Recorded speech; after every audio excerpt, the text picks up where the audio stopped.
Nna na Nwa na Mmụọ Nsọ.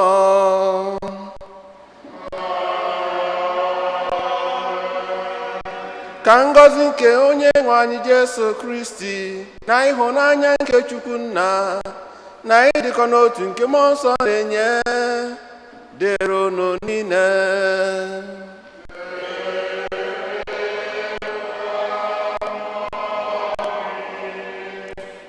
Ụmụnne nna Kristi otu dị Jesu, tata bụ ụka nke 19 n'oge na-adabaghị n'emme ọbụla n'afọ abụọ nke ụka. Anyị na-anabata anyị niile na Jamisi a, na-ekenekwa azụ nwanne anyị nwoke Fada John Paul na anyị niile gbakọrọ ebe a ịchụrụ Chineke aja. Na Jamisi a na-achụ ya maka ezumike mkpụrụ obi Pa Chief Ekim Konkwo dịka Uche na Jesinta Konkwo si wee yọọ ya, na-enyekwa Chineke ekene maka afọ 42 agbamakwụkwọ, ncheta agbamakwụkwọ nke Chinyere na Dikin Dr. Okafọ Ụzọigwe. Ka anyị natazi isi a chekwuzie mkpa ndị ọzọ anyị bụ n'uche, chetakwazi ụmụnna anyị ndị rapụgo ma mma fada na ndị ọzọ gasị nọ na mkpa dị iche iche.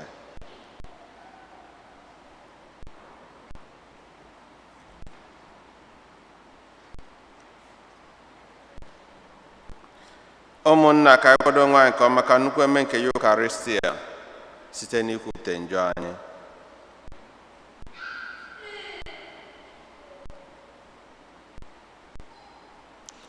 Onye bịara n'ụwa ịzọpụta ndị loghala elogha, onye nwe anyị mee ebere.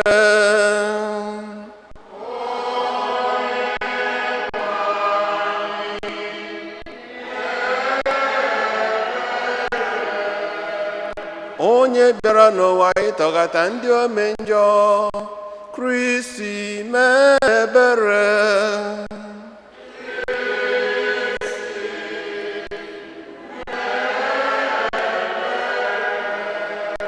Onye nọ n'aka nri Nna na-arịọtara anyị Chukwu arịrịọ, onye nwe anyị mee ebere.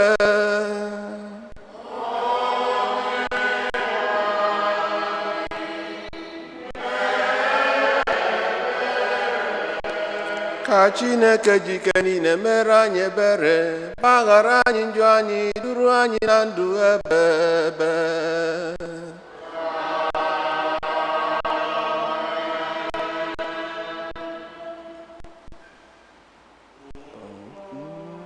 Udo dịrị mmadụ,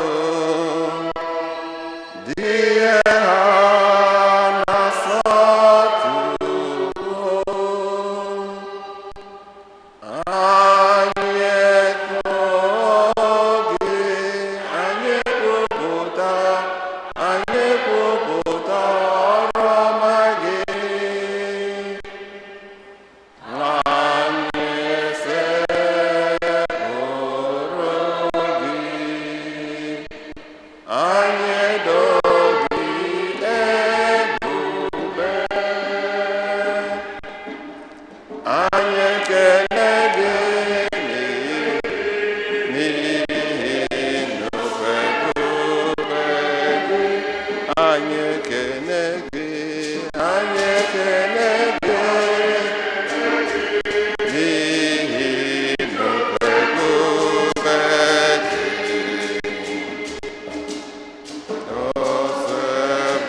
Chukwu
ka anyị rịọ arịrịọ. Chineke ji ike niile dị ndụ ebe ebe, biko mee ka mmụọ anyị ji bụrụ ụmụ gị zuo oke n'ime anyị, ka obi sie anyị ike ịdị na-akpọ gị nna, anyị ewo tozuo oke ịbata n'oke ahụ i kwere anyị na nkwa, site na Dinwe anyị Jesu Kristi nwa gị, onye gị na ya na mmụọ nsọ dị ndụ na-achị, Chukwu, site n'ụwa ta ụwa niile.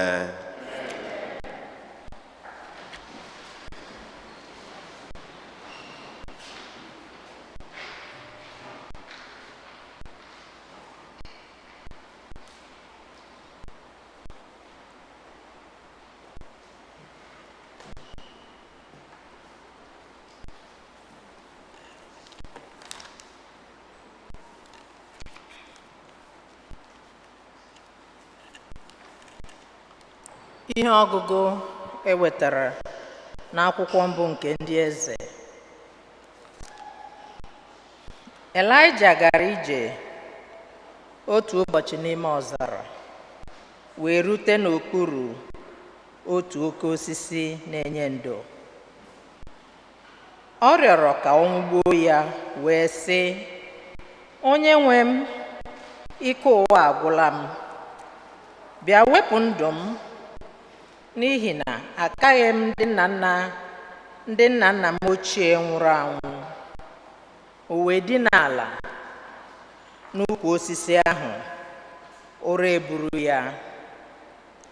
Ma otu mmụọ ọma bịara mete ya, tiere ya iwu ka o bilie rie nri. O wee legharịa anya, hụ ogbe achịcha eghere eghe na otu udu mmanya mmiri n'akụkụ ebe o hiliri isi. Ọ bịa rie nri, ṅụọkwa mmiri, bịakwa dina ala ọzọ. Ma otu mmụọ ọma Onyenwe anyị ahụ bịakwara ọzọ nke ugboro abụọ, metụ ya aka sị, "Ngwa, kulite rie nri, ka njem ghara ịdịrị gị oke ogologo." O wee kulite rie nri, ṅụọkwa mmiri. Agbamume o nwetara na nri ahụ ka o jiri gaa ije iri ụbọchị 4, ehihie na abalị, wee rute na Horeb, bụ ugwu nke Chineke. Okwu nkwusebụwo.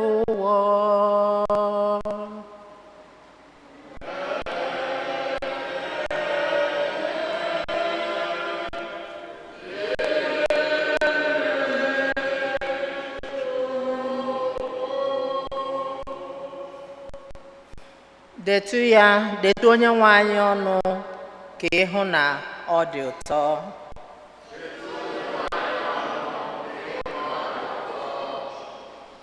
Aga m agọzi Onyenwe anyị mgbe dum. Aga m akpụ otito ya n'ọnụ m. Ka mkpụrụ obi m tobe Onyenwe anyị. Ndị umeala ga-anụ olu m wee ṅụrịa. Onyenwe anyị ọnụ, ka ịhụ na ọ dị ụtọ. Soronụ m too Onyenwe anyị, ka anyị tikọta ọnụ too aha ya. Achọrọ m Onyenwe anyị, o wee zaa m oku. Ọ bịara wepụrụ m ihe niile na-atụ m egwu. Detu Onyenwe anyị ọnụ, ka ịhụ na ọ dị ụtọ. Legide ya anya, ka aṅụrị chawapụta gị n'ihu, ka ihere ghara ikpuchi gị ihu. Mgbe onye ahụ nọ na nsogbu kpọkuru Onyenwe anyị, ọ zara ya oku, ọ zọpụtara ya na mmekpa ahụ ya niile. Detu Onyenwe anyị ọnụ, ka ịhụ na ọ dị ụtọ. Mmụọ ọma nke Onyenwe anyị gbara ndị na-asọpụrụ ya. Mmụọ nke Onyenwe anyị gbara ndị na-asọpụrụ Onyenwe anyị gburugburu, iji gbapụta ha. Detu Onyenwe anyị ọnụ, ka ịhụ na ọ dị ụtọ. Detu Onyenwe anyị ọnụ.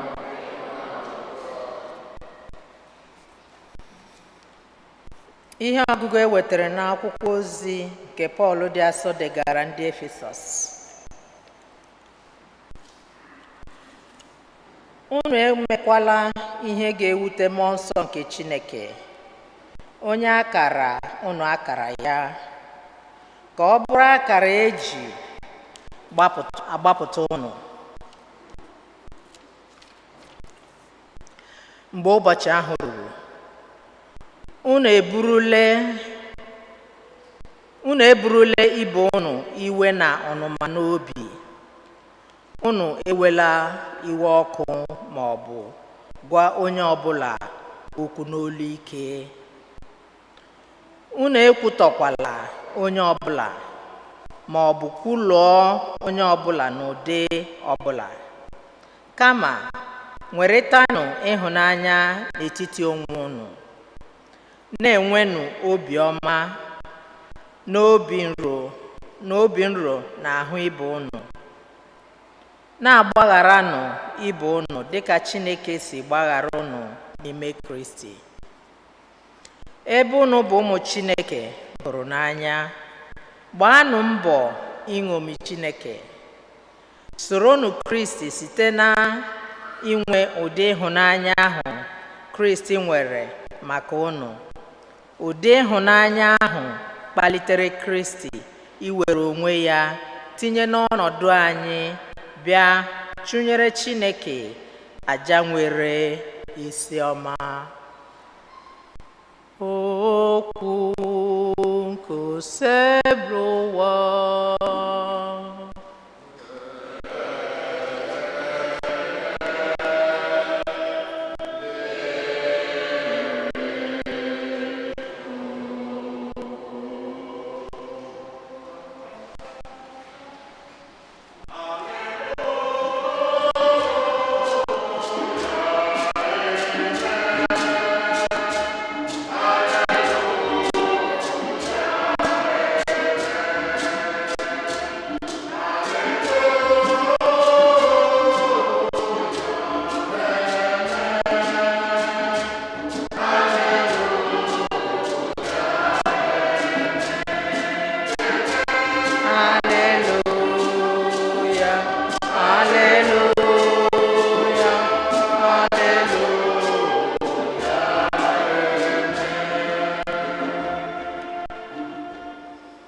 Onye ọbụla hụrụ m n'anya ga-edebe okwu m.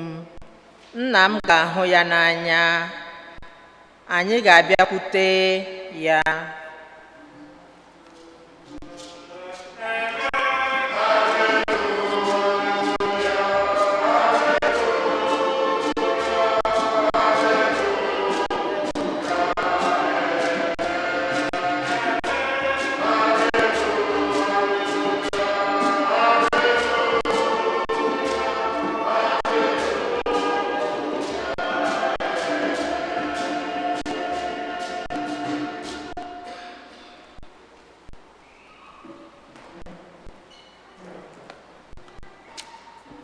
Onye nwe anyị nọnyere unu.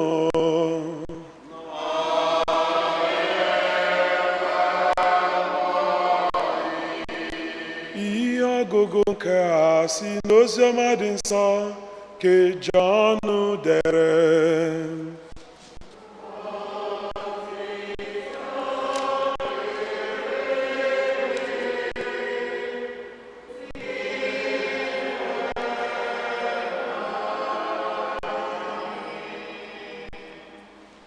Ndị Juu bidoro ịtamụ ntamụ n'ihi na Jesu kwuru sị, abụ m achịcha ahụ si n'eluigwe gbadata. Ha jụwa sị, onye a ọ bụghị Jesu nwa Josef?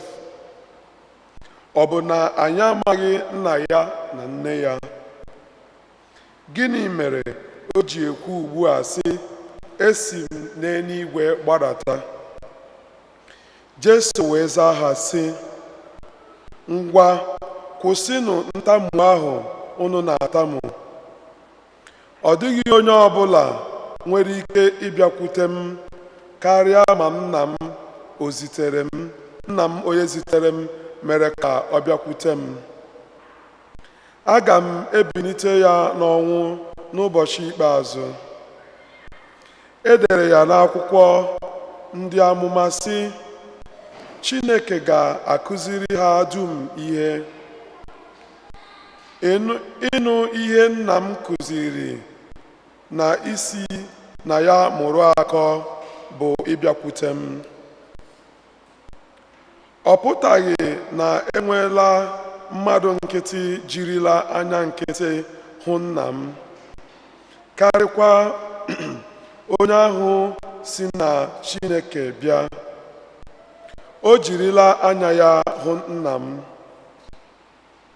N'ịgwa unu eziokwu, onye ọbụla kwerenụ nwere ndụ ebighị ebi.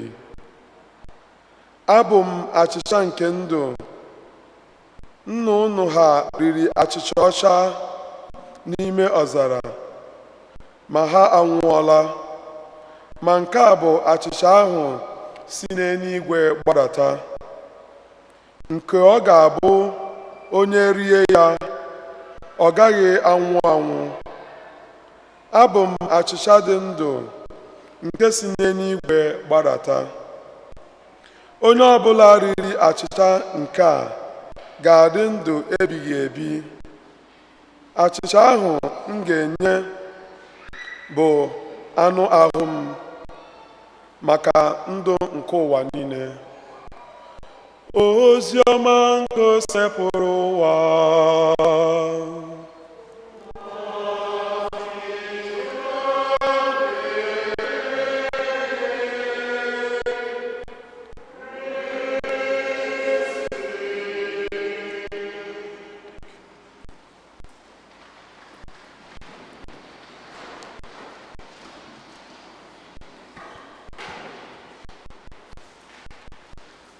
Anyị ga-egburu gị ikpere, Chimo.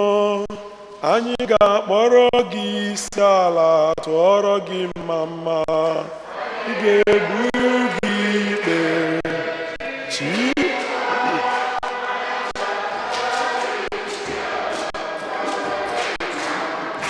Aga m egburu gị ikpere, Chimo. Anyị ga-akpọrọ gị isi ala, tụọrọ gị mma.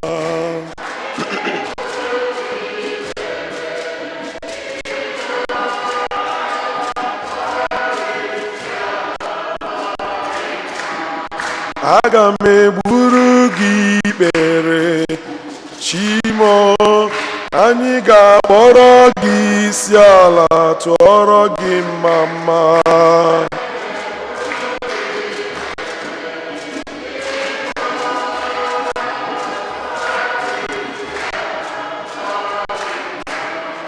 Anyị ga-egburu gị ikpere, Chimo.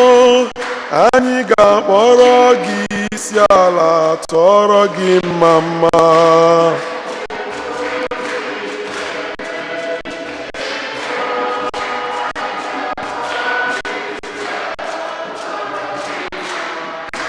Amen. Ụmụnne m, ekene m unu na ụka n'ụbọchị nke taata. Nne anyị dị asọ bụ ụka na-eme ka anyị ghọta na sọsọ n'aka Chineke ka ike na adịbụ mma anyị ga-esi wee bịa. N'ihe ọgụgụ nke mbụ, anyị fụrụ etu onye amụma Elijah si wee na-eti mkpu maka na afụfụ ezuona ya ahụ. O wee sị Chineke ya bịa gbuo ya. Bịazie gbuo m, achọghịzi m, I don't want to live again. Come and take my life. Bịa werezie ndụ m maka na ike agwụla m, achọghịzi m ibi. Mana onye amara akụkọ a ọfụma ga na-ajụ sị, ọ bụ gịnị meziri? Kedu ihe na-enye onye amụma anụnwa nsogbu? Kedu ihe ọ na-etiri mkpu? Ọ bụrụ na anyị cheta, Elijah bụ onye amụma anọ kpọrọ Chineke, o wee si n'eluigwe wee bịa rie àjà ọ chụrụ ya. Jezebel na ndị amụma Baal mara aka, ha na Elaịja mara aka, wee na-ekwu kedu chi nke anyị ekpelụ. Ndị amụma Baal niile nọ n'ụwa wee sị gịnị? Nọọ Baal ka anyị na-akpọrọ isi ala. Ha na the queen. Mana Elaịja si mba, nọọ Chineke nke igwe ndị agha ka anyị na-akpọku. Wee ruo n'ịma aka, ụbọchị ịma aka ruo, Elaịja si ndị amụma Baal ha buru ụzọ egbughị ehi, akpụte nkụ, atụkwasasị anụ ehi ahụ egburu, ha kpọọ chi ha bụ Baal ka ọ bịa wee rie àjà. Asị oke, oru ụbọchị ahụ ndị amụma Baal niile wee zuo, yikọrọsịa ka ha si eyi, bido incantation ha, wee kpọọ Baal, kpọgide Baal, kpọgide Baal. Baal azara. Elaịja wee chịba ha ọchị ka Gọzie Okeke si wee kwu, kpọbanụ Baal, kpọbanụ Baal, kpọbanụ ya. Afọ Baal, Baal was nowhere to be found. Akpọgide Baal, kpọgide Baal, afọ Baal. Elaịja sị mba, ọ ya bụ na ọ na-alarụ ụla, kpọbanụ ya, ọ ya abịa. Akpọ Baal, afọ Baal, oke, ọ ya bụ na o mere travel, nini obere time, ọ ya afọ abịa. Akpọgide Baal, afọ Baal. Iwe wee na-ewezi ndị ma queen ma ndị prophet Baal. Ike gwuzie onye ọbụla. Elaịja nyere ha enough time, ha mebe ihe niile ha mere megide afọ Baal. O send ọkụ message na ya nọ na hold up maọbụ anything, nothing. Enwero any information from Baal. Enwekwu ka o si drop note na onwekwa ike na agha anụ ya. As a matter of fact, ndị amụma Baal na-asịzi Elaịja ngwa kpọzienu. Elaịja si, take your time, kpọbịa, ọ ya fa abịa. At some point, I say, you know what? Odoga ya na ya adịzi. I say, are you sure? I say, yes. Edekwa sure na ọ da, ya bụkwa na mbido ịkpọchi m nkịta. I say, mba na ya adịzi. Don't worry, ọ ya adịzi. I dị very sure na he's not gonna show up. Elaịja wee kpọọ chi ya, chi dị ọkụ eri aja. Mana before kpọọ ya, ọ sị ha ya gbata mmiri ka a ghara ịsịkwa na o jere were ọkụ wee tinye n'okpuru nkụ ahụ. Ha gbata mmiri, gbaba mmiri ka mmiri na ịmago ka ebe niile na-agbazi ide. Agbagide mmiri n'enu anụ ụnụ na nkụ ụnụ, ma nkụ ụfọdụ n'ime onwe nkụ na-egu mmiri, enwe nkụ ya bụ mmiri maa ya ọ dịzie very heavy, nya ịkụsie ya ike na mmiri esi na apata. Elaịja si ahụ na ọgbachago, yes, na ya agbachago. Elaịja wee kpọọ chi ya, the only one God, o wee gbadata wee rie aja instantly. Enidere ka akpọọ ya ugboro abụọ. In a normal circumstance, ekwesịrị ka ewenyere Elaịja aka enu ya na chi ya. It didn't happen. He was persecuted for doing the right thing, telling them the truth, proving the truth to them. He was persecuted. Ewe chugharịbịa ka egbuo ya. Onye si ya bịa, kpọdozie ihe niile anyị na-ekwu isi na anụ. Ọ n'ọnọdụ dị etu a ka Elaịja nọ n'ụbọchị nke taata, wee sị Chineke, kedu ihe nje isi wee koro? Achọzi m ịdị ndụ, bịa gbuo m ka m nwụọ. Ụmụnne m, amaghị m na enwego ọnọdụ ịfụrụ onwe gị, anọkata isi is up to here. Achọzi m ọ ebe anyị na-alụ ọrụ ka ebe anyị na-agba mbọ ime ihe ka ihe dị mma, ka ọ na kọmuniti ya anyị o nwere ike enwere ọkwa e nyere gị ebe a, ma ọ bụ o nwere ihe bụ n'ụlọ ụka ị na-ekpokọ ekpokọ ndị mmadụ a na-ekposa ekposa, ndị gị na ha na-achụ ehi nọkọta ha asịsị n'ụkwụ gị dịka ụkwụ ehi, ị na-amụnye amụnye ha na-amụnye amụnye. Enwebe ọnọdụ ifuru onwe gị n'ime isi I'm done. It could be in any form. Akwụkwọ ebe ị na-agụ akwụkwọ anakọta ọ dịka asị na ndị na-akụziri gị n'ọsọsọ gị ka ha fụrụ, ha na-ekpunyere gị assignment, na-enye gị a lot of things to do. Thank God m ekwupụrụ ndị nkụzi obodo a, enwere onye nkụzi obodo a chọrọ ka ị daa. Meaning ndị m gagoro to for the past 7 years m gụbara akwụkwọ here, afụbeghị m ofu onye nkụzi nnọọ ọrụ ya bụ ka o wee kwatuo ụmụ akwụkwọ, afụbeghị ya. Mana ebe anyị si bịa, anyị mana enwere ọtụtụ ndị dị etu a, anyị mana enwere ọtụtụ ndị dị etu a, nya ndị agamniru gị bụrụ ha problem. Enwerugo ka esi megidezie gị ihe ahụ na-afụzi gị ụfụ, iwe sị na ike agwụgo m. Ọnọdụ a ka Elijah furu onwe ya tata, mesị Chineke, it's okay, take my life, I am tired. Mana ị na-anya mgbe ọbụla anyị na-afụ onwe anyị n'ọnọdụ dị etu a, ifu na just nwe obere ihe bụ problem ahụ. The moment anyị gafere ihe ahụ nọchiri anyị ụzọ, we'll be like, oh my God, did I just say that? I'm sorry. Because ifu na obere ihe, Chineke bịa kpọọ Elijah kunye okunite onye ya nni, orisha nabakwa ụlọ ọzọ. Ọkpọkwu ya okunite nke ugboro abụọ, onyekwu ya nni, orie the second time. That's it.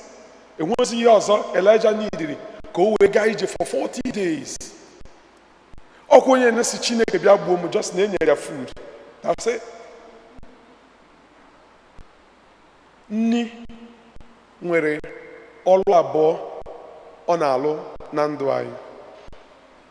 Nke mbụ bụ na nni na-enye anyị nourishment. Amara m the word may use for that. Ọ na-eme ka arụ dị anyị mma. Nke abụọ bụ na ọ na-enye anyị ike. Mana ofu ihe dị mkpa maka nni bụ na nni mgbe ụfọdụ bụ ihe na-akpọkọta anyị ọnụ. Tebụl, ọ na-ekpọta anyị na tebụl, ọ na-akpọta anyị na ka anyị nọkọ ọnụ. Ya mere mgbe ụfọdụ mmadụ asị gị bịarịa oriri, ọ pụta ha na inwe nni na be gị. Ihe ọ na-akpọ gị ya nwa bụ ka a nọkọ, anakọta ndị ọcha ezie gị, ma ọ bụ anyị na-emekwa ya, bịa dinner na my house or lunch. Ọ bụghị na nni agụụ agụgbuo na gị, gị nwa na-eje abụọ na agụụ agụgbuo na gị, gị nwa na-akpọkwanụ ya bụ oku, abụọ na ndị na-akpọ enweghị nni na befa.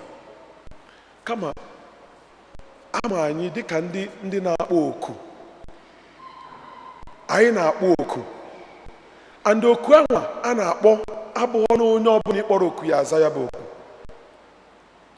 Mgbe a na-akpọ oku, iwu ejighị na onye ọbụla akpọrọ oku ya aza oku, maka na onye na-akpọ gị amaghị etu o si wee dịrị gị. Mana mgbe ị nwere ike ịza oku, biko jee za ya bụ oku.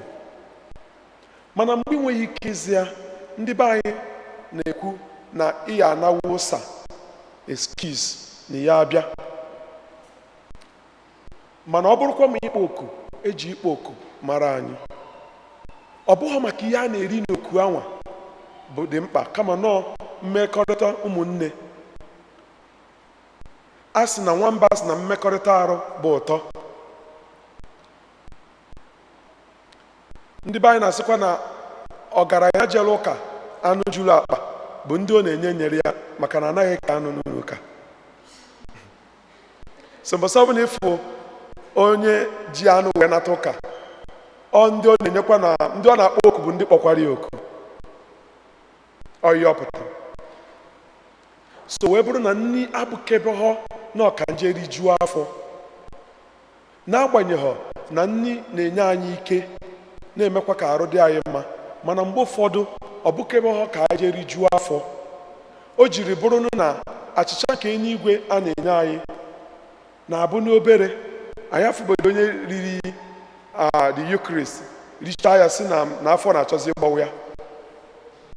And anyị afụbekwa na apart from obere nwa enyere achịcha, ọ sị nne ya na aghọta akwa ihe na-esere ya na fara nyere Jizọs obere Jizọs.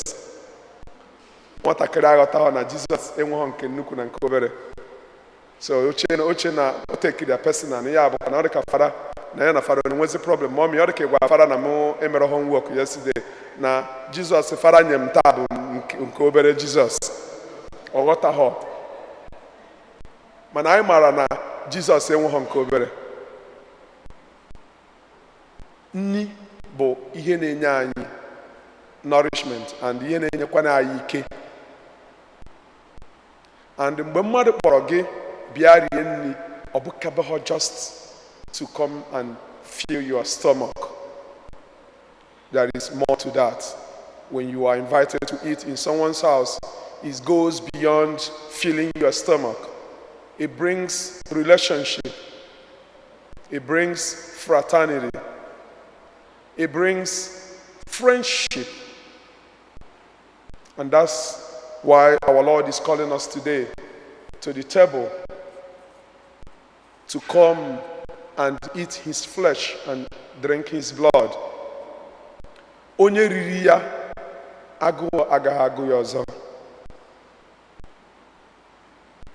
Mana o nwere ihe dị mkpa. Iri arụ na ọbara Jesu nwere ugwu a na-akwanyere ya, maka na ụfọdụ ndị mmadụ amara ihe ha na-anata. Ọ bụrụ na ị ga-anata arụ na ọbara Jesu, ihe ọ pụtakwuazịrị bụ na ị ga-ama na ọ Jesu ka ị na-abịa anata. E nwere ugwu ị ga-akwanyere Jesu. Na my parish, nwatakịrị jụụ mụ sị m, fara na o nwere ihe o mere iyi bomb shot wee bịa ụka ụbọchị ụka. Nsị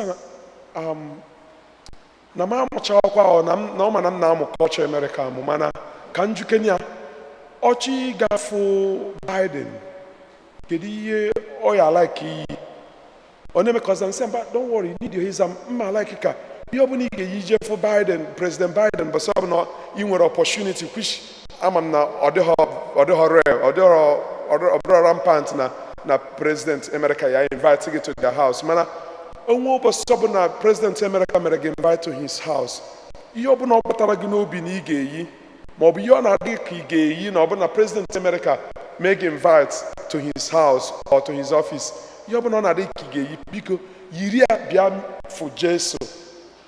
You need his Then another question jiri asị ya, ị na-eche na ọ bụrụ na maka edresi m eyi m shirt, nsị a ọ bụrụ na yiri shirt yiri pants, ọ na-adịghị ka for an hour? Well, maasị anyị na-abụ 45 minutes as a matter of fact. Ọ bụ na ọmụwa ya aka ya karịzie ya 1 hour, mana ndị fara mụ na fanọ bụ 45 minutes. Nsị ọ dịghị ka 45 minutes iyi shirt and regular pants, ọ dịghị ka ya anwụ ọ ya egbu gị?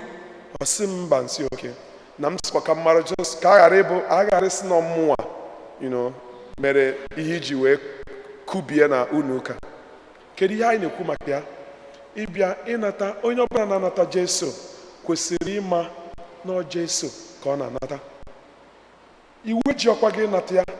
Enwere mgbe eji si na ịnata ya Jesu taa na ya achụpụ gị n'ụlọ ụka.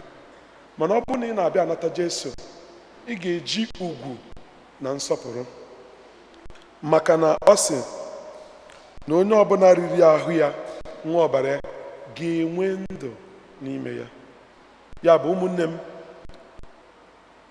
ka anyị yọọ Chineke n'ụbọchị nke tata, ka anyị ga-anatakwa ahụ na ọbara Jesu n'ụbọchị nke tata, ka onye anyị amara nke anyị ga-eji wee kwụsị ike, ọkachasị mgbe ihe na-esiri anyị ike, ka anyị ghara ikwu ihe ọnụ, ka anyị ghara ikwugide Chineke ma ọ kwugide mmadụ ibe anyị maka na ihe na-esiri anyị ike, maka na ote aka o ji dị njọ, ọ ya adịkwa mma.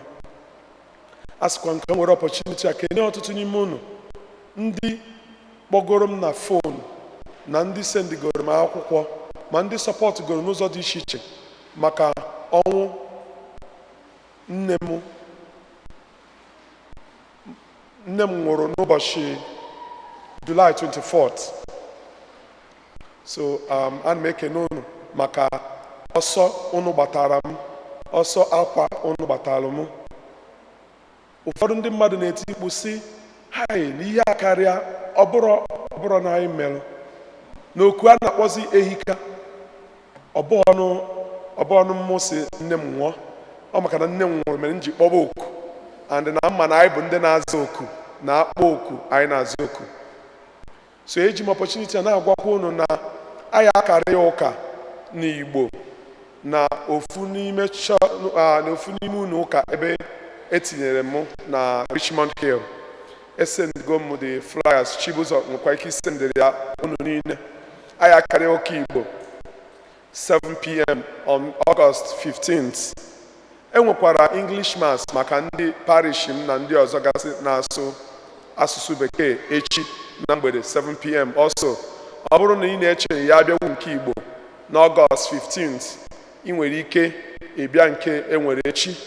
Ọ bụkwa na enweghị nke ịbịawuru, it's okay. I know how busy this country is, so ọ bụghị nsogbu, mana just maranụ na oge dị etu a unu nwa bụ nne na nna nwe kịta, enweghịzi m nne, nwere m nna, so onye ọbụla na-eme m ihe ọjọọ ọbụla bụ Chukwu ka ị na-eme, maka na Chukwu si na nwa ogbenye ọbụla bee akwa na ọ ya anụ onu ya. So mbe akwa, mbe ịzọ m ụkwụ, mbere akwa n'isi gị, Chineke ya anụ onu m, so azọkwara m ụkwụ maka na abụ m ogbenye kịta.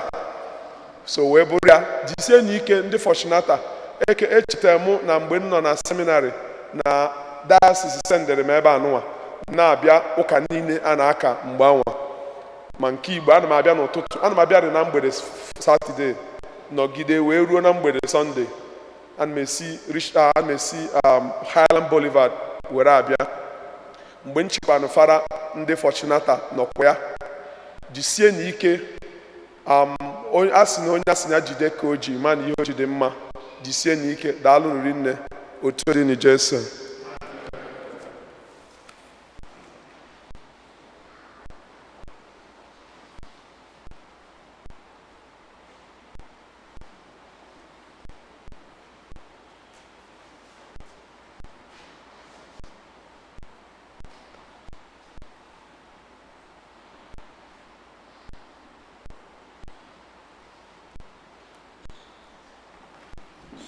Ka anyị kwụrụzi ọtọ kwupụta okwukwe anyị.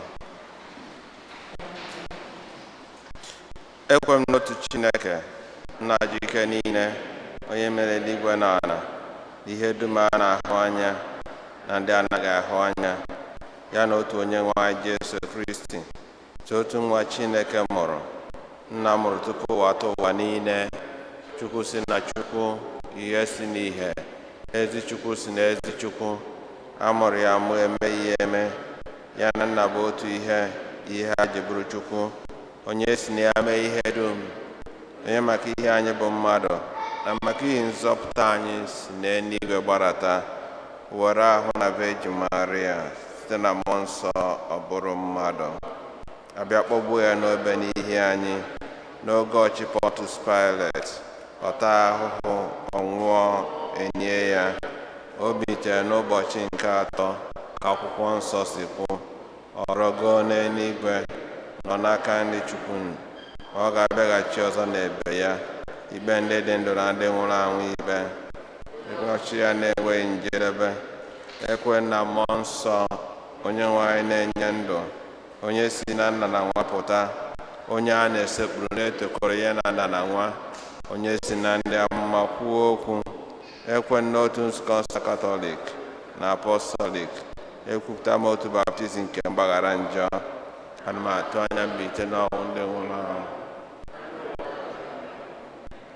ekpere nke ndị kwenụ ụmụnne nna Kristi, ka anyị kpọkuo Chineke na mkpa dị iche iche, ka nke ahụ ka nke mkpụrụ obi.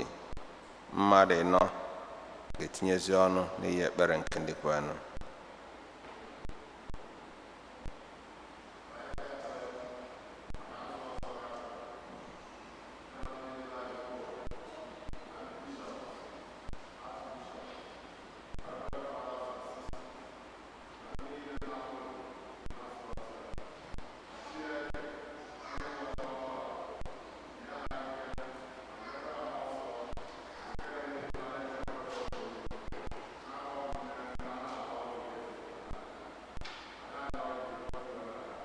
Nna anyị nụrụ arịrịọ anyị.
Iwe na anyị nụrụ arịrịọ anyị.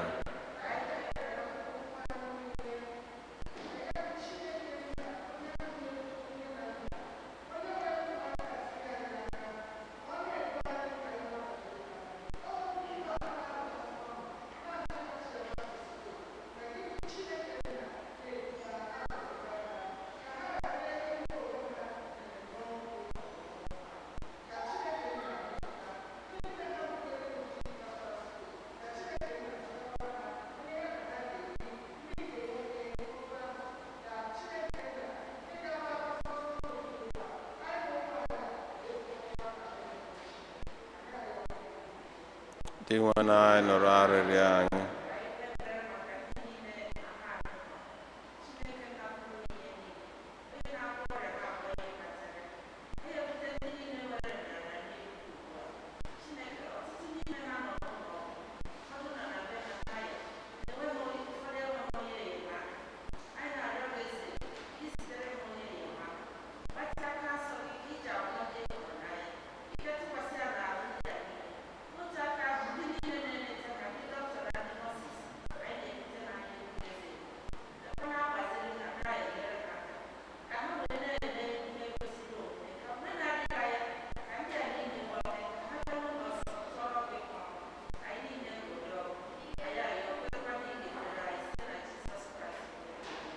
Dị nwanne anyị nụrụ arịrịọ anyị, ka anyị nọtazi isi a tinyezi mkpa ndị ọzọ anyị bụ n'uche. Anyị na-echetakwazị ndị yọrọ ka echeta ha na Jamisa, ezumike mkpụrụ obi Pa Chief Ekwim Konkwo, na-enye Chineke ekene maka 42 years anniversary, wedding anniversary Chinye na Deacon Dr. Okafọ Ụzọigwe. Na-echetakwa maka ezumike mkpụrụ obi ma Fada John Paul ya na nwanne Fada Kirian, ka Chineke nyekwazị ha ezumike ebe ebe. Chineke nna pụrụ ime ife niile, nụrụ na arịrịọ na ekpere nke anyị bụ ụmụ gị na-ebute n'iru gị. N'obiọma gị mere anyị ihe niile nke anyị ji ume na-arịọ, ma mee karịa ka anyị yọrọ gị site na Kristi dị nwe anyị. Amen.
Yọbanụ ụmụnna m ka aja mụ na unu na-achụ ịgasọ Chineke dị ike niile ịnaranụ.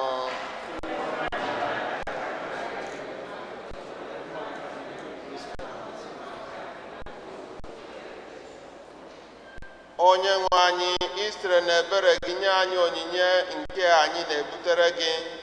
Biko nara aja nzukọ gị na-ehunyere gị iji medaa gị obi. Mee ka anyị site na ya bata n'ihe omimi nke nzọpụta anyị site na Kristi dị nwe anyị. Onye nwe anyị nọnyere unu. Welite n'obi enu. Ka anyị nye ndị nwe Chukwu anyị ekene. O kwesịrị eze bụrụkwa ihe ziri ezi na-azọ ndụ na anyị ga-enye gị ekene oge niile na ebe niile. O nna dị nsọ, Chineke dị ike niile, onye dị ụwa taa ụwa site na Kristi dị nwe anyị. Onye jiri ihe ebere o nwere maka mmehie mmadụ kwere ka a mụọ ya na Veji Maria. Ọ gbapụtara anyị n'ọnwụ ebebe site n'ọnwụ ọnwụ n'elu obe, ga-esi na mbilite n'ọnwụ ya nye anyị ndụ ebebe. N'ihi nke ya anyị na-eso igwe ndị ọma niile nke eluigwe na-etebekwa oge niile n'ukwe na ekwe.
Nna,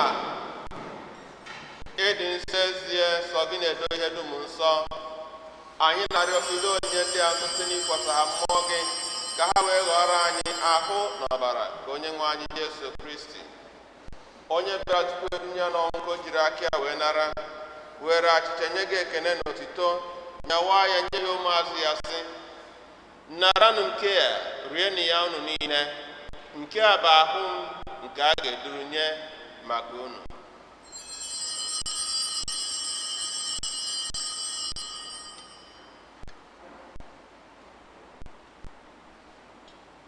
Otu akwa ka o si mee mgbe ha richara ndị anyasị, o buru iko mmanya nyekwa gị ekene na otito, bunye ya ụmụazụ ya sị, naranụ nke a, ṅụọnụ ya unu niile, nke a bụ iko nke ọbara m, nke ọgbandụ ọhụrụ dị ebe ebe, a ga-abụ ya n'ihi unu na n'ihi mmadụ niile ka e wee gbaghara njọ.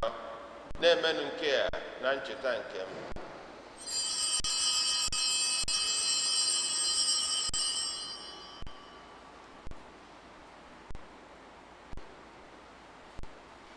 Ka anyị kwupụta n'ife omi nke okwukwe anyị na-eme ugbu a. Anyị na-ekwupụta ọnwụ gị, na-egosikwa mbilite n'ọnwụ gị Kristi wee ruo mgbe ị ga-abịa ọzọ. Nna, na ncheta nke ọnwụ na mbilite n'ọnwụ nke nwa gị, anyị ebunye gị achịcha nke ndụ na iko nke nzọpụta. Anyị na-ekene gị n'ihi na ikwere ka anyị dị mma ịkwụrụ n'ihu gị na-efe gị. Anyị ji ume a na-arịọ ka anyị bụ nnata ahụ na ọbara Kristi bụrụ otu site na njikọ nke mmụọ nsọ. Nna, cheta nzukọ gị gazuru ụwa niile, mee ka ịhụnanya gị jupụta ya. Gọzie popu anyị bụ Francis na bishọp anyị bụ Nicholas na ndị ofufe ọlta gị niile. Chetakwa ụmụnne anyị ndị ji okwukwe gaa n'ezumike nke ọnwụ. Kpọbata ha na ndị ọzọ niile nwụrụ anwụ n'ihe nke ebube gị. Biko, meere anyị niile ebere ka anyị soro Virgin Maria dị ngọzi, nne nke Chukwu, na ndị apọstọl na ndị nsọ gị niile, ndị mere uche gị n'ụwa were keta ndụ ebebe. Ka anyị sorokwa ha na-eto gị, na-edo gị ebube site na Kristi nwa gị.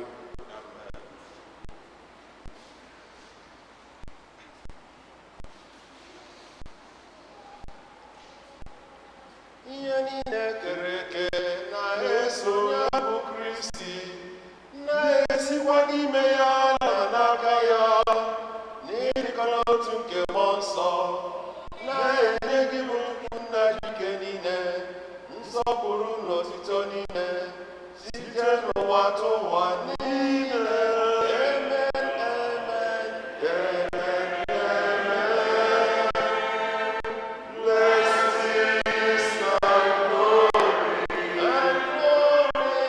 wisdom, thanksgiving,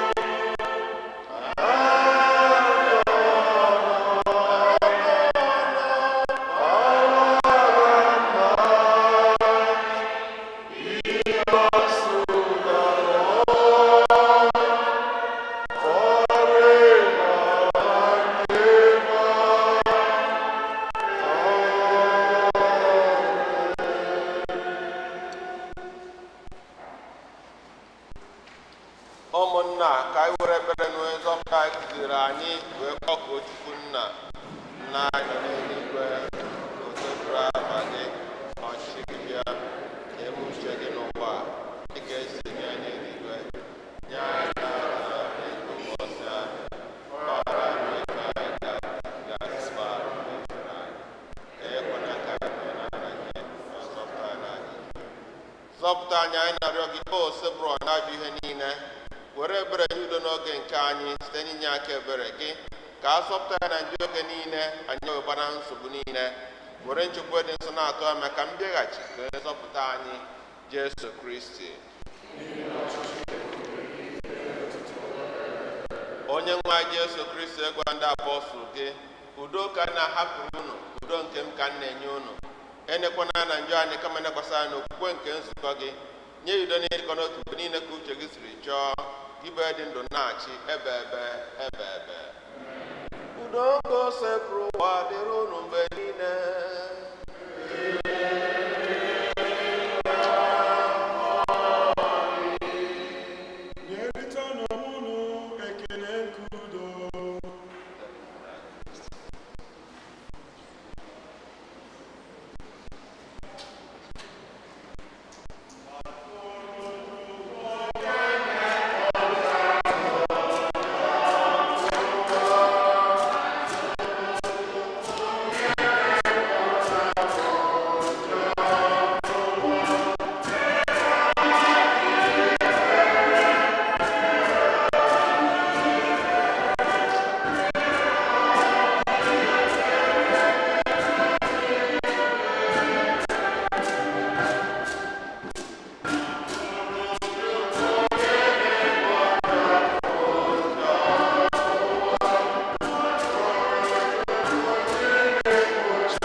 na ediwe na Jesu Kristo onye na-ebochapụ njọ nke ụwa, ha nwere isi ọma bụ ndị akpọ n'oriri nke nwa atụrụ Chineke.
Ka anyị rịọ arịrịọ. Onye nwe anyị, biko mee ka ahụ na ọbara nwa gị nke anyị natara wetara anyị nzọpụta. Mee ka anyị jidesie aka ike n'ihe nke eziokwu gị site na Kristi dị nwe anyị. Ka anyị nọdụ anyị.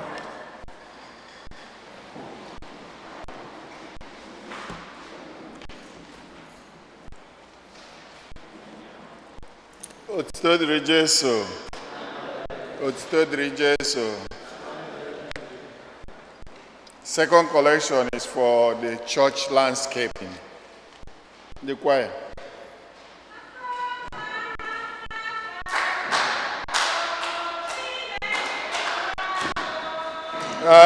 Akamarama.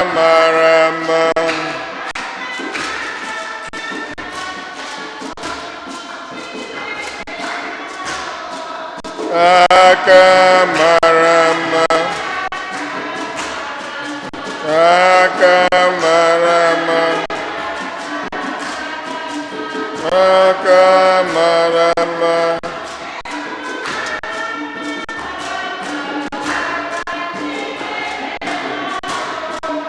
Akamarama.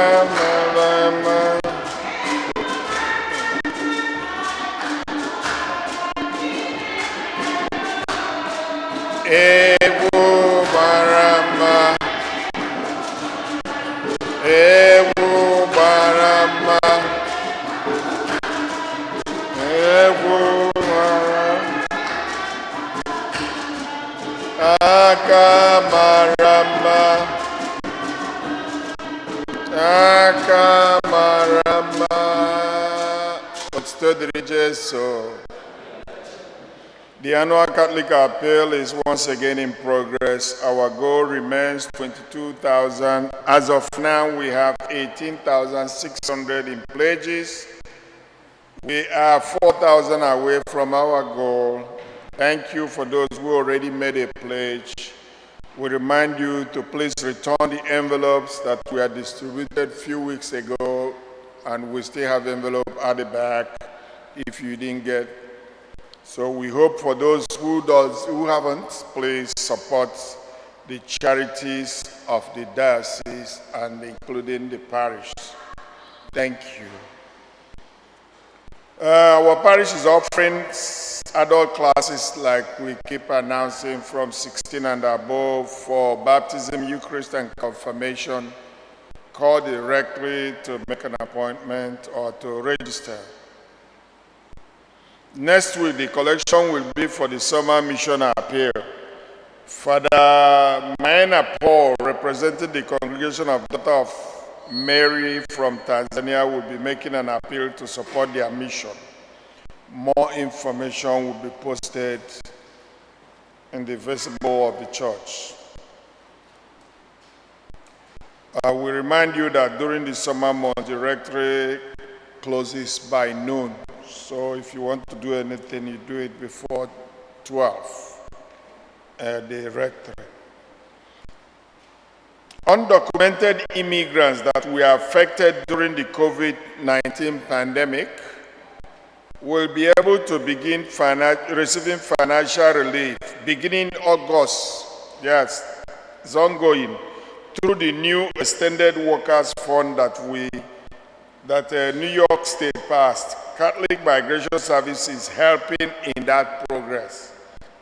Review our bulletin for more information or call the rector, please. Don't miss out. Don't say because you're undocumented. They are not looking at your status. If you're affected, they help you. Save the date. The African community of St. Fortunata invite you to join their 2021 anniversary retreat scheduled via Zoom in your house, August 27th, and Saturday, August 28th, 6 p.m. More information will be posted in the bulletin. We regret to inform you that Father Krian's Udeze's younger brother passed away suddenly in Nigeria. Please pray for Father Kirian and his family during this difficult time. When I was Father Kirian, he was just here by Chibidoka. Father Kirian is a long-standing priest here, and here now Father Jose, who is on vacation. Okaroka here by 5:30 yesterday, because I was here yesterday, and also today, and he does that all the time. Manona kakwala nyoka. Unuga matana.